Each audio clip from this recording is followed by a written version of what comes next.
After 20 years of marriage, my wife cheated on me, so I got even and made her regret it. Hey Reddit, long-time lurker, first-time poster. Never thought I'd be sharing my own story here, but life has a way of throwing you curveballs. I guess I just need to get this off my chest. So, a bit of background. I'm Theo, and my wife Alara, and I had been counting down to our silver anniversary. 25 years. It's a long time, right? We've had our ups and downs like any couple, but our bond, it always felt special. Now Alara had this dream. Ever since we were young and broke, leafing through glossy travel magazines together in our tiny first apartment, she'd always pause at photos of Fiji, white sandy beaches, clear blue water, those little huts over the ocean. She'd get this faraway look in her eyes, and I could tell it was more than just a vacation spot for her. It was a dream. With our 25th year coming up, I thought, this is it. This is the time to make that dream come true. I wanted to see that sparkle in her eyes again, that genuine surprise.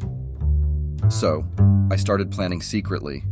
It took me months, saving a little on the side, researching the best resorts, and finding the perfect secluded beachfront villa.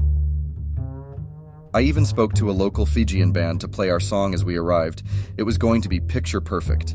My heart raced every time I thought of the moment I'd reveal the surprise. Just imagining her face lighting up made all the sneaking around, the white lies about where the money was going, and the late nights of planning, worth it. It was my way of showing her, 25 years, and I'd still move mountains for you. So, with everything set, I hid the tickets inside a scrapbook I'd made, our life story and photos, starting from our awkward first date to now. The last page was going to be a picture of Fiji with the caption, "The next chapter." I thought it was cheesy, but in a good way. And as D-Day approached, I was buzzing with excitement. But, as you've probably guessed, things didn't go as smoothly as I'd hoped. But let's not get ahead of ourselves. That part comes later. Edit. Thanks for the awards, kind strangers. I'll update you all with part 2 soon. Hey again, Reddit. Wow. I wasn't expecting such a response to my last post. I appreciate all the support, truly. It's helping more than I thought it would. Okay, deep breath. Here goes part 2. Work has always been my escape.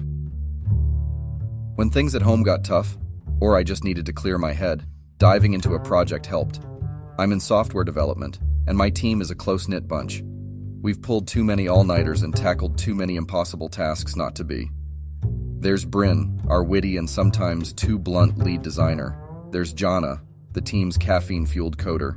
A few others, and then there's me. It was a Thursday, I think. One of those days where lunchtime comes and goes and you don't even notice. We were in the break room, me, Bryn, and a couple of others. I was talking about how Alara had been working late a lot recently and how I missed our evening walks. Bryn, sipping his overpriced latte, just casually said, "Speaking of late nights, it's weird, isn't it?" I looked up, a bit confused. "What do you mean?" Bryn shrugged. Alara and Lucan, they sure spend a lot of time together. More than just colleague time, if you catch my drift. He had this smirk like he was in on some inside joke I wasn't privy to. Now I knew Lucan. He was part of Alara's department. We'd hung out a few times at company parties. Seemed like an all-right guy. Alara mentioned him now and then, usually work stuff. They collaborated on projects, friends, right? But Bryn's comment, it just lingered, like a tiny annoying mosquito buzz that you can't quite locate. I tried to brush it off. "They're just friends, probably working on some big project," I said, forcing a laugh. Bryn just raised an eyebrow. "If you say so, man." I wished then that he was just being his usual, trying to get a rise out of people's self. But as the days went on, I noticed things. Whispers around the office, glances exchanged. Alara becoming a bit more distant, her phone always face down. Had I been so wrapped up in my plans that I missed something so significant happening right under my nose? The seeds of doubt, as you guys rightly pointed out in the comments, were planted. And believe me, they began to grow, fast. Until next time, Reddit. Part 3 is a doozy. Edit. To those saying Bryn might have his own motives, I never thought of it that way. But trust me, the story only gets more tangled from here. Back again, Reddit. I've been going through your comments from the last post, and it's both comforting and horrifying to see that some of you have experienced similar situations. Let's dive into where the real unease began. Remember when things in life were simple? Like when your biggest concern was whether you wanted pepperoni or cheese on your pizza? Yeah, those days felt far behind me. The house that once echoed with laughter and shared secrets became thick with tension. It felt like trying to breathe underwater. Alara's phone seemed like it was always buzzing. Late-night messages, early morning pings, more than I'd ever noticed before. And each time she'd subtly angle the screen away from me, or exit rooms when taking calls. The once open book of our life together was slowly being replaced by locked diaries. One evening, trying to rekindle our old habits, I suggested, "How about we watch that new movie you've been talking about?" She looked distracted, fingers tapping away at her phone. "Who's texting so late?" I asked, trying to sound casual. "Just work stuff," she murmured, her gaze never leaving the screen. I took a deep breath. "Is it Lucan?" The way she looked up, eyes wide and a bit defensive, said more than her words did. "Why would you ask that? It's just some project updates," she said, a tad too quickly, before changing the topic to something about the neighbor's cat. Late nights at the office became the norm. Alara, who used to rush home to our cozy dinner and movie nights, started coming home long after I'd fallen asleep. When she did come to bed, she'd turn away, diving deep into her thoughts, miles away from where I was. Remember Bryn's little hint? I felt like a fool for not taking it seriously. Every fiber of my being screamed that something was off, but I tried to tell myself that it was just work stress or maybe the looming anniversary was making her anxious. Yeah, I know, denial isn't just a river in Egypt. I confided in my best friend Jackson. We'd been bros since college. He'd been my wingman when I first met Alara. Over a couple of beers, I laid it all out. He listened, deep in thought, and finally said, "Man, you need to talk to her. Straight up. No games." I knew he was right. But was I ready for the answers? Hey, Reddit fam. I've been dreading this part, but the story wouldn't be complete without it. So, here's how the floor fell out from under my world. It was a Saturday. Our home, usually alive with weekend energy, was silent except for the hum of the air conditioner.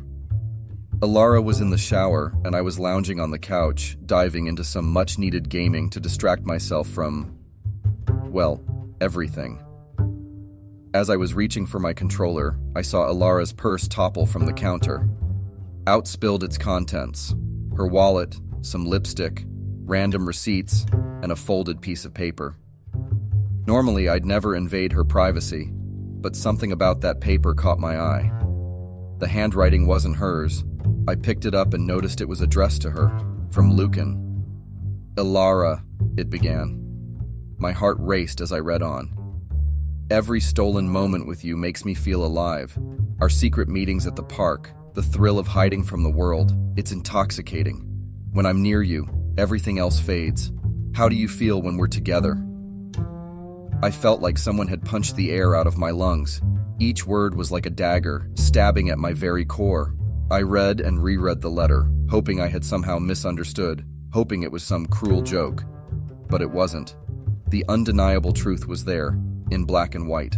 A whirlwind of emotions hit me. Anger, sadness, disbelief. The room seemed to spin. Was this really happening? Were the last 25 years just meaningless? I heard the water stop, signaling the end of Alara's shower. Panic set in. Do I confront her now? Do I wait? Is this the moment our quarter-century together comes crashing down? I quickly placed the letter back amidst the scattered contents of her purse, making it seem undisturbed. I needed time to think. As she walked into the room, I could barely look at her. Every smile, every touch, every memory was now tainted with doubt. But I kept my poker face, not letting on about my discovery. That night, lying beside her, I felt more alone than ever. Sleep eluded me. The haunting words from that letter replayed in my mind, each iteration causing a fresh wave of pain. I'll leave this update here, Reddit. It's hard to relive, but you've been a great source of support. I promise, part 5 is coming soon, and you won't believe the confrontation. Edit. For those of you suggesting I should have confronted her right away, believe me, I wanted to. But sometimes, the weight of reality holds you back. Hey Reddit. First, I want to thank you all for the kind messages and advice on my previous posts. They've been a beacon in a very dark time. So, here's how the confrontation went down. I spent days in a haze after finding that letter. Every interaction with Alara felt like a charade as I grappled with the anger and hurt boiling inside me. I played the scenarios over and over in my mind. But one evening, as we sat across from each other at dinner, the weight of the silence was too much to bear. With the letter clenched in my hand, I looked at Alara, took a deep breath, and asked, "What's going on between you and Lucan?" Her eyes widened in shock. For a split second, I thought I saw guilt flash across her face, but she quickly masked it. "What do you mean?" she replied, feigning innocence. I placed the letter on the table. "This, Alara. What is this?" She stared at the letter, her face turning pale. "Theo, it's not what it looks like," she whispered, tears forming in her eyes.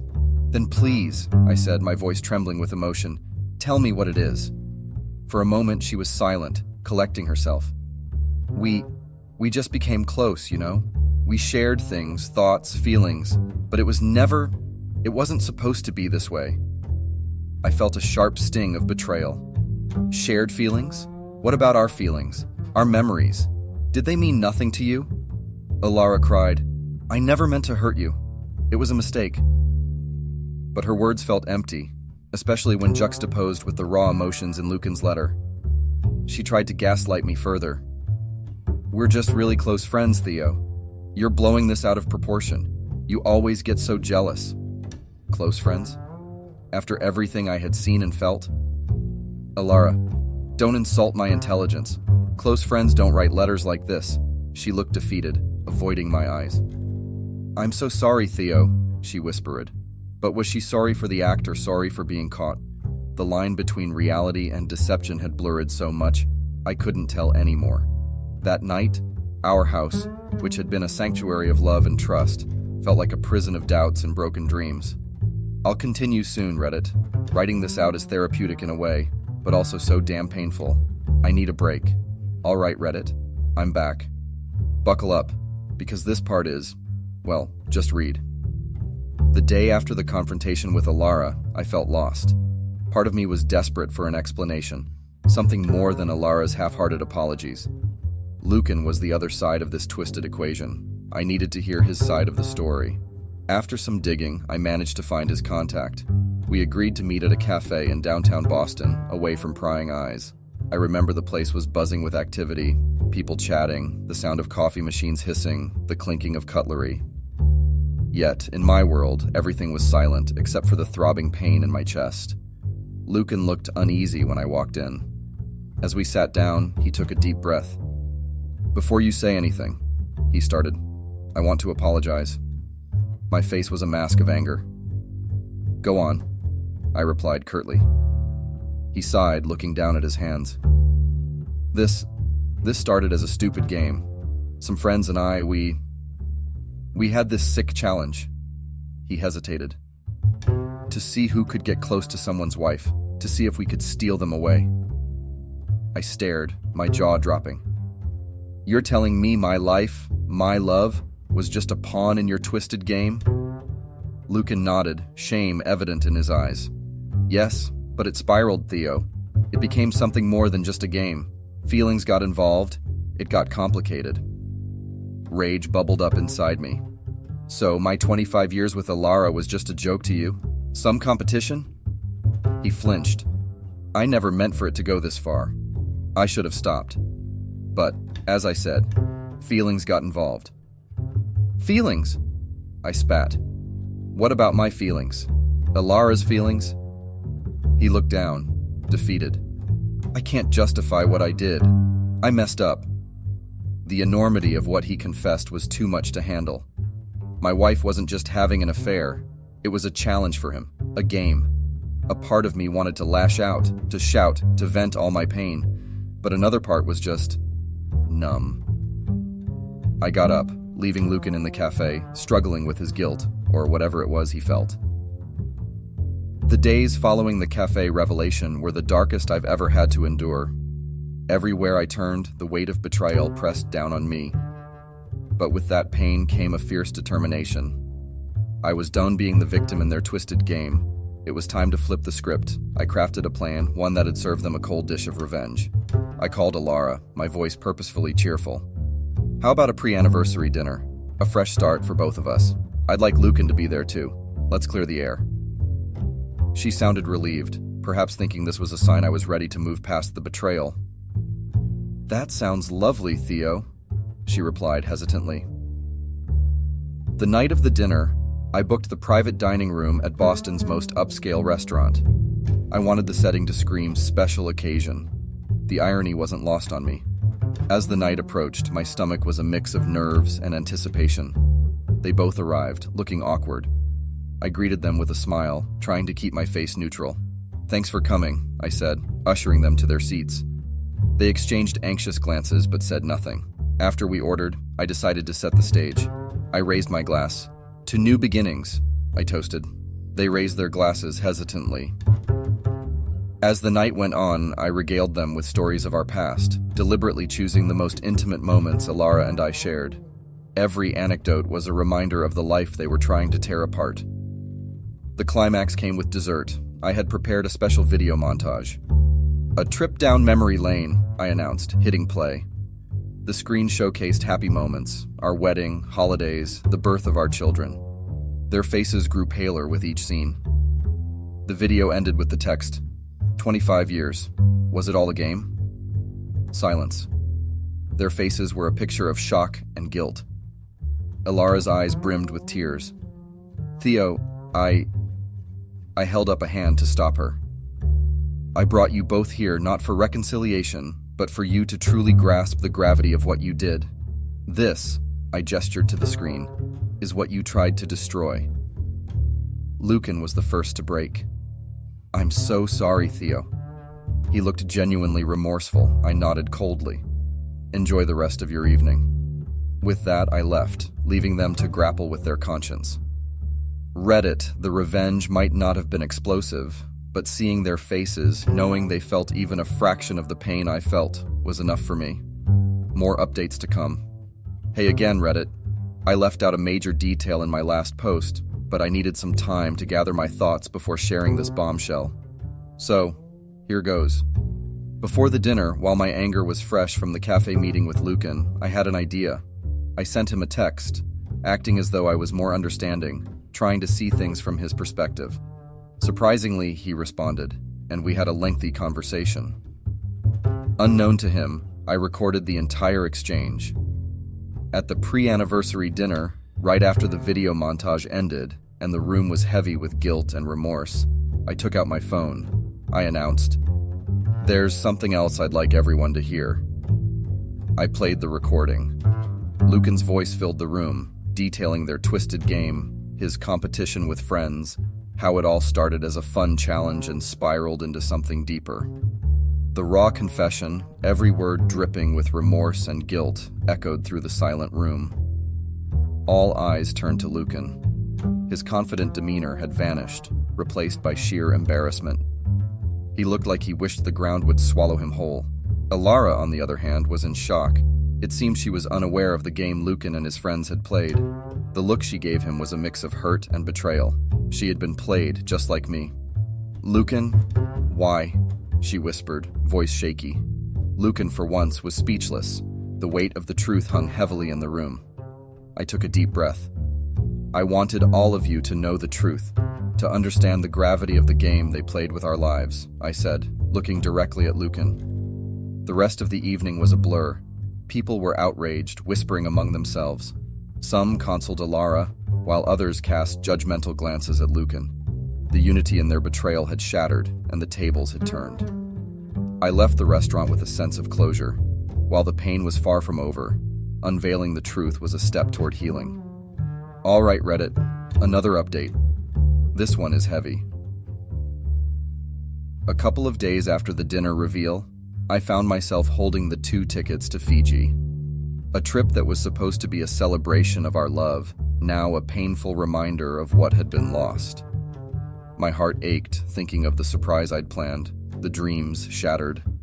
I called Alara, asking to meet. She hesitated, but eventually agreed.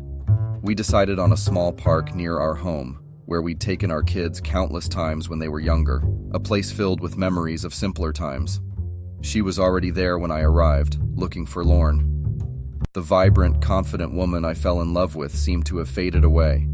Without a word, I took out the tickets, holding them in front of her. Her eyes widened in realization. "Fiji?" she whispered. I nodded, fighting back tears. This was supposed to be our special surprise, a reminder of our love. But things have changed. My voice cracked. It doesn't mean what it once did. She looked at the tickets, tears streaming down her face.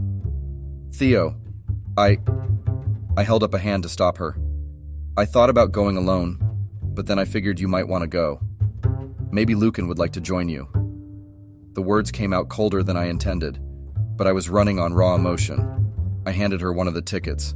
She took it, her hand trembling. The weight of the symbolic gesture wasn't lost on either of us. "I'm sorry," she whispered, but it felt empty. Everything did. I took a deep breath, trying to keep my composure. "Maybe this trip will give you clarity, Alara. Maybe it'll help you find whatever it is you're looking for." I turned away, leaving her standing there amidst the memories of our past. The Fiji trip, once a symbol of love, was now a parting gift of sorts. Hey again, Reddit. It's Theo. I'm typing this from a small cafe in Fiji, overlooking the most pristine beach you can imagine. As the waves roll in, I can't help but reflect on everything that has happened. Fiji. I had envisioned this trip so differently in my mind. Warm laughter, the intertwining of hands, and loving glances shared between Alara and me. But the reality, it's just me, the vast ocean, and a heart trying to piece itself back together. The beauty here is unparalleled. Every morning I watch the sunrise, the sky painted in shades of pink and gold, yet there's a void, an emptiness that can't be filled by even the most breathtaking vistas. Each sunset reminds me that another day has passed, another day where the wound is still fresh. I've met many people here, from all walks of life. A couple celebrating their honeymoon, a family on a holiday, and an old man, Mr. Patea, who's lived in Fiji his entire life. It was him who shared a piece of wisdom that resonated deeply. Sometimes the waves crash hard, young man, but the ocean always finds its calm again. At first I thought he was talking about the sea, but as days went by, I understood. It was about life, about love, about the ups and downs we all face. Alara and Lucan never crossed paths with me here, and while a part of me dreaded running into them, another part, perhaps masochistically, hoped to. I wanted to see if they had found happiness in their betrayal, if it was worth it. But as the days passed, the pain started to ebb, replaced by a realization. Our love story, as beautiful as it was, had reached its final chapter. Trust, the very foundation of our relationship, was shattered, and no trip, no amount of time, could piece it back to its original form. Tomorrow, I head back home, but not to the same life. I've decided to start anew, a fresh beginning, away from the shadows of the past. Where? I haven't decided yet, but wherever it is, I'll carry the lessons of Fiji with me. So, Reddit, this might be my last update on this chapter of my life. Thanks for being with me through the highs and lows. The journey's far from over, but at least I know I'm not walking it alone. Edit. To those who messaged with kind words, stories, and advice, thank you. It means more than words can express. Caught my wife cheating with AP, so I video called his fiancé, seeking advice. Hello fellow Redditors. I find myself in a deeply distressing and confusing situation that I need to share. Recently, I discovered my wife was cheating on me with a man, her doctor to be precise. Overwhelmed with emotions and searching for some form of justice, I decided to video call AP's fiancé to expose their actions. Let me share the details of my shocking discovery and seek your advice on how to navigate this difficult time. During the video call, AP's fiancé was shocked and devastated to learn about the affair. She thanked me for bringing it to her attention and expressed her gratitude for my honesty. Now, I am grappling with the aftermath of this revelation and need guidance on how to handle the situation moving forward. First, some context. My name is David, 45, and my lovely wife, Mia, aged 33. My wife and I have been married for 6 years and have been through ups and downs, as any couple does. We had been trying to have kids for the longest time that I can remember, but all in vain. We had consulted various doctors and explored different fertility treatments, but unfortunately, none of them were successful. It was due to the ages we were in that we faced difficulties in conceiving. We realized that age can play a significant role in fertility, especially for women over 30. Despite the challenges we faced, we never lost hope and continued to support each other on this journey. I could see that my wife was slowly going into depression with the realization that we might not be able to have our own kids. We researched and educated ourselves about alternative options such as adoption or surrogacy, keeping an open mind to different paths to parenthood. Eventually, we made the decision to pursue in vitro fertilization (IVF) as our last attempt to conceive a child. I had brought the topic of adoption a couple of times in front of my wife. She vehemently dismissed it. My wife had been adamant on not to go the adoption route as she wanted a baby that was actually a part of her. She believed that the biological connection was crucial for her to fully experience motherhood. Despite her strong stance, I couldn't help but feel a sense of disappointment as I yearned to start a family and provide a loving home for a child in need. Days went by without much progress on the kids' front. We started losing hope. Just as when things were going south, I was trying to find ways to cheer my wife on. I entered my house one day, surprised at the loud music blasting from the speakers. The rhythmic beats filled every corner, making it impossible to ignore. Curiosity piqued, I followed the sound to find my wife dancing energetically in the living room. She motioned me to join her. As I joined her in the impromptu dance party, a wave of joy washed over me. The infectious rhythm and my wife's carefree movements instantly lifted my spirits, creating a moment of pure bliss in our humble abode. We fell onto the bed, tired and sweaty. We looked at each other and broke into laughter. It had been so long that we enjoyed ourselves. The weight of the world seemed to lift off our shoulders in that moment, as we relished in the pure joy and freedom of laughter. It was a much-needed reminder of the importance of taking time for ourselves and finding happiness amidst life's chaos. As we caught our breath, I asked her what the occasion was. She propped herself up, brimming with radiance. She pulled out a brochure from the side table and showed it to me. She started speaking so fast in all her excitement that it was difficult for me to comprehend and keep up with it. I asked her to breathe and make me understand. She said that she had been researching a lot of fertility clinics in the past months. She finally found one that could yield some positive results in our case. She looked so happy and elated that I did not want to ruin her spirits with my pessimism. We agreed to check it out over the weekend. The day had come when we were to visit the clinic. Though it was too far away from where we lived, I did not mind driving because I knew it was for a good cause. As we embarked on the journey, I couldn't help but feel a sense of anticipation and hope, knowing that this visit could potentially bring positive changes to our lives. After 3 hours of driving with a few pit stops, we finally arrived at the clinic. The clinic stood tall and welcoming, its modern architecture blending seamlessly with the surrounding landscape. Stepping out of the car, I could sense a mix of nervousness and excitement in the air, looking forward to this new adventure. We were asked to wait for a while until the doctor made himself available. During the wait time, we were given a bunch of papers to fill in details and what we were wishing to fulfill with our visit today.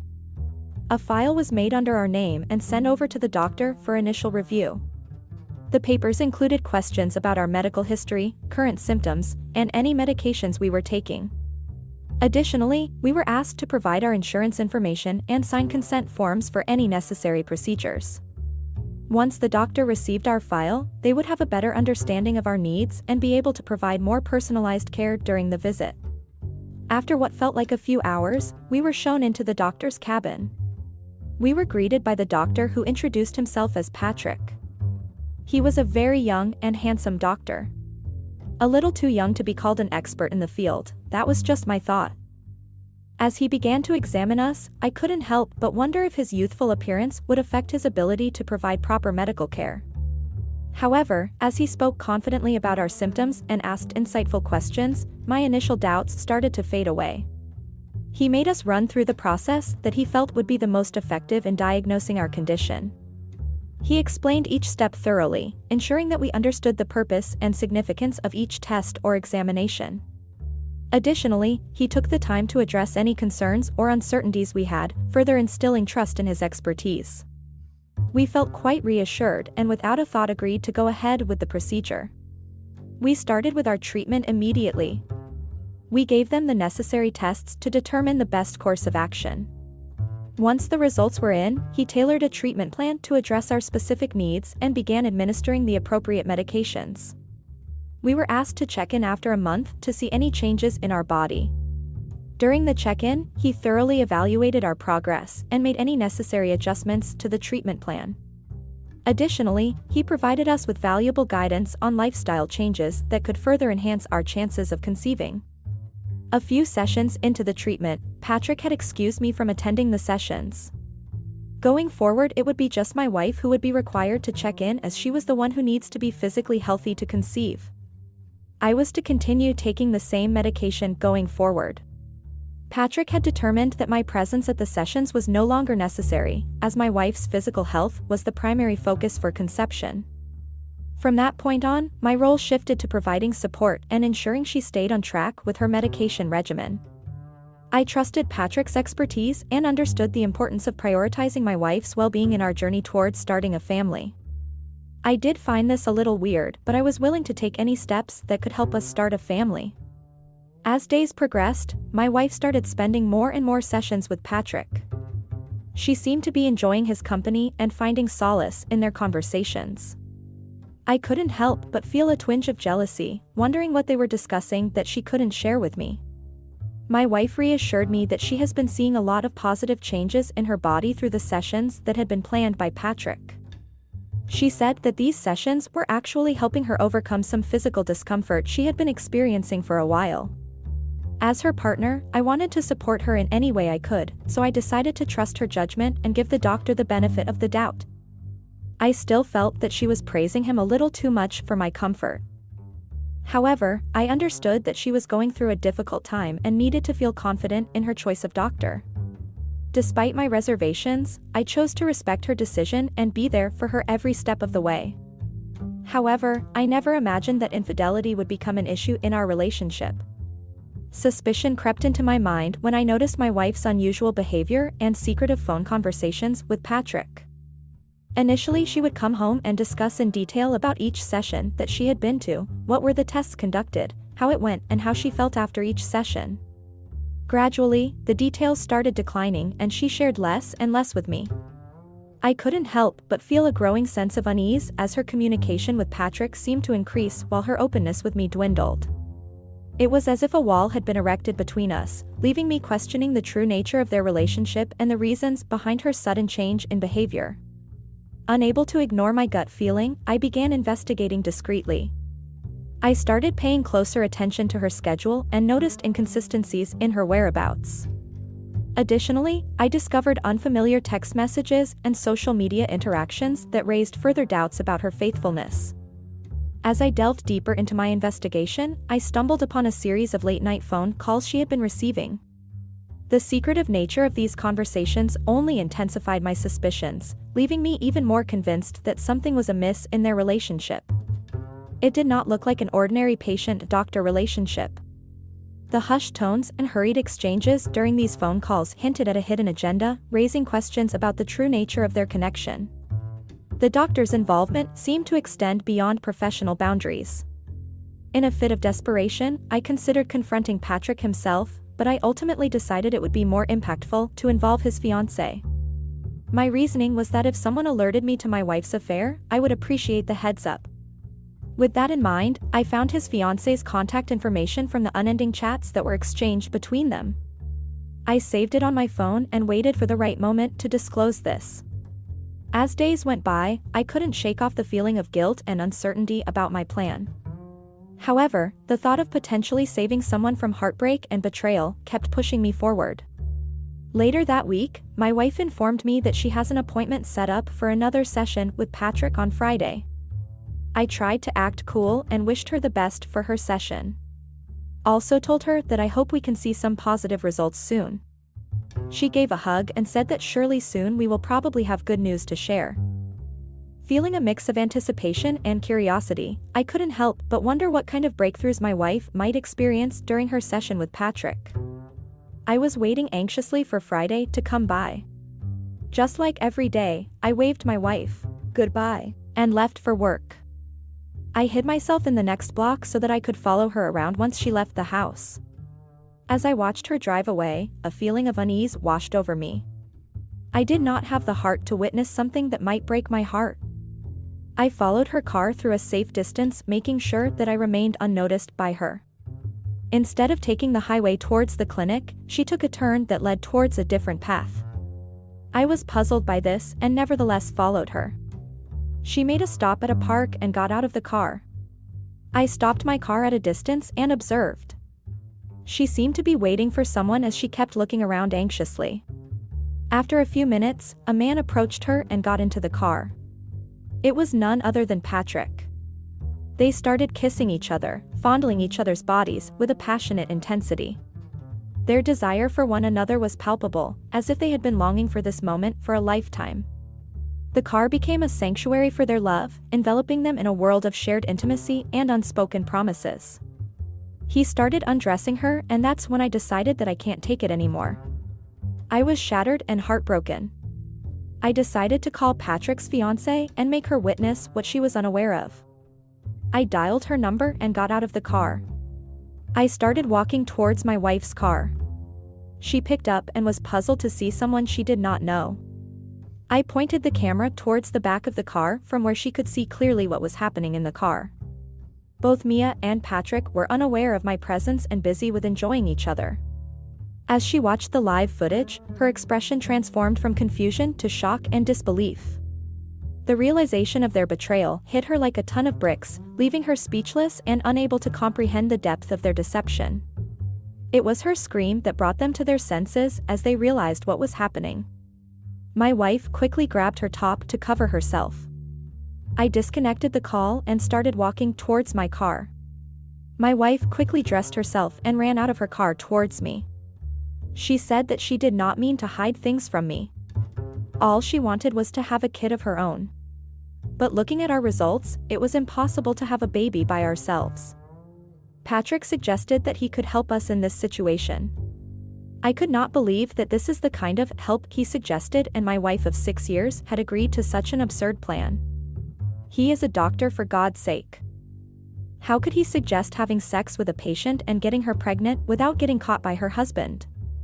Did she not trust me enough to take my help and discuss this with me so that we would be dealing with this phase together like always?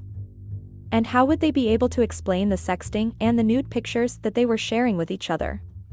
I could read through the bullshit they were trying to throw at me. All I wanted was for them to accept that they were both cheating their partners and having an affair behind their backs. Now I find myself in a whirlwind of emotions, uncertain of which steps to take next. My trust in my wife has been shattered, and rebuilding it seems like a daunting task. Part of me wants to seek separation or divorce, but I also can't help but wonder if there is a possibility for healing and resolution. I love my wife.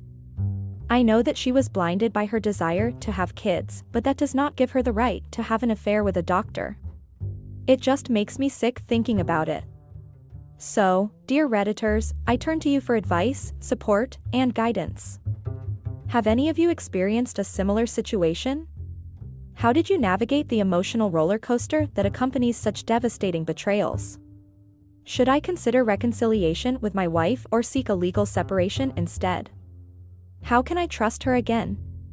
And, in the case of a potential future with her, what steps should we take to rebuild our relationship? Please share your insights, personal stories, and suggestions. Your advice could make all the difference in helping me make a well-considered decision. Thank you for taking the time to read my story and for any input you may offer. TLDR, discovered my wife's infidelity with her doctor, so I decided to video call his fiancée to expose their affair. Seeking advice and guidance on how to handle the aftermath, whether to consider reconciliation or separation, and how to rebuild trust in the relationship. Any personal experiences or suggestions are highly appreciated. Update: a few months have passed after the revelation of the affair. It was a difficult phase. Both parties involved in the affair had to navigate through a range of emotions, including guilt, anger, and sadness. I cannot still wrap my head around the fact that my wife would agree to such an absurd arrangement with a stranger just to have a child of her own. Patrick's fiancée requested to meet me in person to thank me as she was appreciative of the honesty with which I had shown her his true colors. She mentioned that she had noticed some red flags in his behavior lately but had no concrete evidence until my call. We had a lengthy and emotional conversation about our shared experiences, pain, and the future we now both face.